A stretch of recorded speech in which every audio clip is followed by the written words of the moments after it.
Il y a de ces questions que l'on se pose car elles nous paraissent essentielles pour notre compréhension du monde. Des questions existentielles sur nous, sur la jeunesse du monde ou encore sur le futur. Il y a ces questions qui arrivent un jour, une nuit, sans aucune raison et qui vous perturbent car elles vous restent en tête jusqu'à ce qu'une réponse soit apportée. Rien d'essentiel ou d'existentiel ici. Juste une question parmi tant d'autres qui me sont restées sans réponse bien trop longtemps. Une question sur le billard.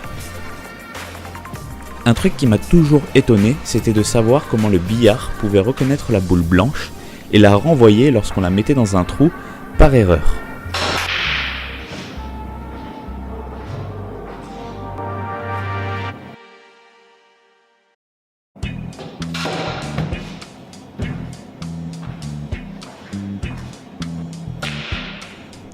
Avant de trouver la solution à cette réponse, j'ai dégagé des suppositions que j'avais a priori pour essayer de comprendre comment est-ce que le mécanisme fonctionnait. Je me suis demandé s'il n'y avait pas un orifice de la taille de la blanche juste après chaque trou.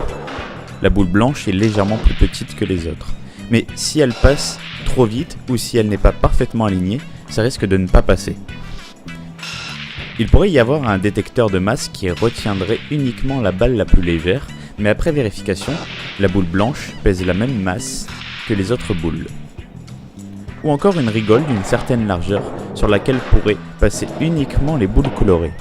Cette supposition rejoint la première, mais il se peut qu'elle soit imprécise au vu de la faible différence de taille entre la blanche et les autres, et s'il y a une deuxième boule derrière, peut-être qu'elle risque de tomber. Ou enfin, un système de puces à l'intérieur des boules avec un capteur dans le billard qui éjecte automatiquement la boule blanche lorsqu'elle passe devant. Là, c'est peut-être un peu too much pour un billard, mais pourquoi pas. Il faut donc trouver une solution qui fonctionne à tous les coups et qui ne s'essouffle pas avec le temps. En fait, la réponse à ces questionnements est assez simple, bien qu'assez ingénieuse. Dans le billard, toutes les boules sont centralisées une fois tombées. Elles ne suivent pas leur propre chemin jusqu'à la zone de stockage, mais se regroupent et prennent le même chemin à travers des rigoles. Juste avant d'arriver à la zone de stockage des boules, la boule blanche se trouve séparée des autres boules pour être renvoyée directement en jeu. Alors comment est-ce possible? C'est grâce aux aimants. Il se trouve que la boule blanche a une particularité supplémentaire par rapport aux autres boules du billard. Elle est recouverte d'une couche de fer. Lorsque la boule blanche tombe dans un des trous, elle suit le chemin des autres, mais à un moment, elle dévie. Un aimant puissant placé dans la table permet de l'attirer sur une autre piste que celle utilisée par les boules colorées, étant donné que ces dernières ne sont pas composées de fer.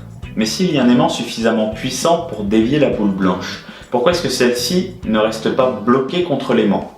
C'est grâce à ce qu'on appelle la force d'inertie de la boule. La force d'inertie, en bref, c'est la résistance qu'un corps oppose au changement de son mouvement.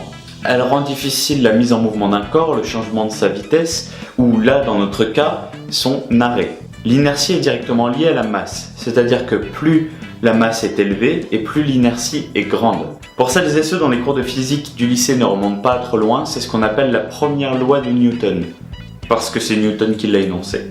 La boule arrivant donc à une certaine vitesse près de l'aimant à cause de l'inclinaison de la rigole et l'aimant n'étant pas assez fort pour l'arrêter, la balle se retrouve donc déviée sur une autre piste pour être remise en jeu. Sauf si vous êtes sur un billard comme celui-ci, qui est un billard avec un mécanisme de monnaie. Lorsque vous aurez rentré toutes les boules colorées, si vous rentrez la boule blanche, elle ne reviendra pas. Parce que lorsque toutes les boules colorées sont rentrées, un petit mécanisme s'active pour bloquer la sortie de la boule blanche jusqu'à la prochaine partie.